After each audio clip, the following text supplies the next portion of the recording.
Good evening, and welcome to the World News at 8. I'm Tanner Norton. And I'm Caleb Adams. Tonight we bring you some stories about some tragic deaths that occurred in Denmark. As you may recall, King Hamlet of Denmark was murdered a few months ago. After his funeral, his brother, Claudius, married his wife, Queen Gertrude, and then Claudius took the throne and became king. These events occurred rather quickly. Things move fast in Denmark. In other news, we have recently found out about a father-daughter death that occurred a few days ago near the Denmark royal castle. Things are happening in Denmark. Polonius, an advisor to the king, was found dead last week in Queen Gertrude's bedchamber. Awkward. Looks bad for Polonius, if you know what I mean. The murderer's identity has not been released to the public, but we think that the king knows more than he is telling the press. Following Polonius' death, his daughter, Ophelia, was found dead in a river next to the castle just 2 days after her father's murder. It looks as if it might have been a suicide, and after a small investigation, it has been discovered that Ophelia has had a rough couple of days. Not only did her brother leave for school while she was still stuck at the castle, her boyfriend, Prince Hamlet, dumped her. Ouch! Then to top it off, her father was murdered. Here to comment on this story is Dr. Brown O. Sir. Doctor? Thank you, Mr. Norton. Yes, it is indeed true that she has had a bad week. Ophelia's suicide is an interesting case. The emotional stress and trauma she went through is astounding. She had many relationship problems.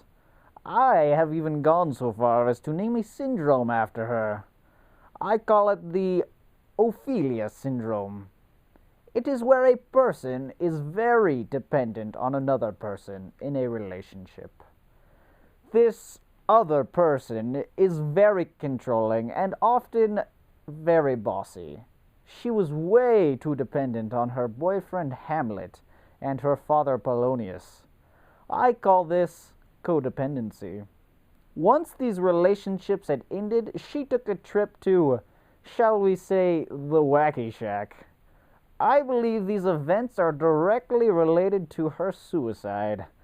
I pray for her and all those that suffered as she did. Wow, what a sad story.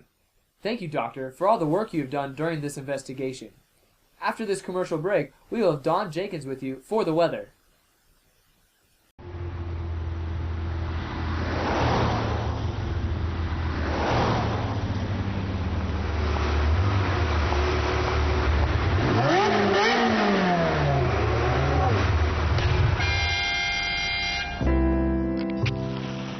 Happiness is a cigar called Hamlet, the mild cigar. Welcome back. Thank you for that commercial from our sponsors. I'm Don Jenkins, and I will be showing you the weather for tonight. First, let's take a look at the United States. As we can see, we have a cold front moving in from the west. We're going to see temperatures average at about 15 degrees around Idaho area. Now let's take a look at another map. Okay, we have Los Angeles. They're going to have some high pressure, a lot of warm air, and we're going to see that move towards the Florida area. It's going to just move right in there and heat up. Then we have some low pressure moving in from Canada. It's going to come down and kind of cool down Nebraska in that area. So you guys are going to want to pull out those... Hold on, wait a second, Don. We have some breaking news from the royal family in Denmark. Yeah, it sounds like something very big has happened there. We'll go to our live reporter on the scene, James Montgomery. He'll have all the details for you. James. Yes, Tanner, very big things have just happened here tonight. No less than 1 hour ago, there was a duel between Hamlet and Ophelia's brother, Laertes. As the duel started, Hamlet touched Laertes twice. Then Laertes slashed Hamlet on his arm with his sword, drawing blood. After this, the two started fighting to the death. Hamlet finally overcame Laertes and fatally wounded him. In his dying breath, Laertes confessed to poisoning Hamlet with his sword and that the king was to blame for all of this chaos. Once Hamlet heard this, he went after the king in a deathly rage. He then stabbed the king and then made him drink out of a random goblet. While Hamlet was killing the king, Queen Gertrude just dropped dead. Yeah, we don't know what happened to her. After this huge scene of death, Hamlet fell dead from Laertes' poisoned sword. Since the royal family is now completely dead, an interloper from Norway, Prince Fortinbras, has claimed the throne. One of the only witnesses to this whole story was a man by the name of Horatio. but he is too hysterical to tell us any of the details that led up to all of these murders. And frankly, I'm surprised that he isn't dead like the rest of his friends. This whole evening has just been one giant mess. We hope things will clear up over here in Denmark in the coming weeks. We'll see what happens next. Back to you, Tanner. Whoa, that was a crazy couple of hours. The poor Hamlet family.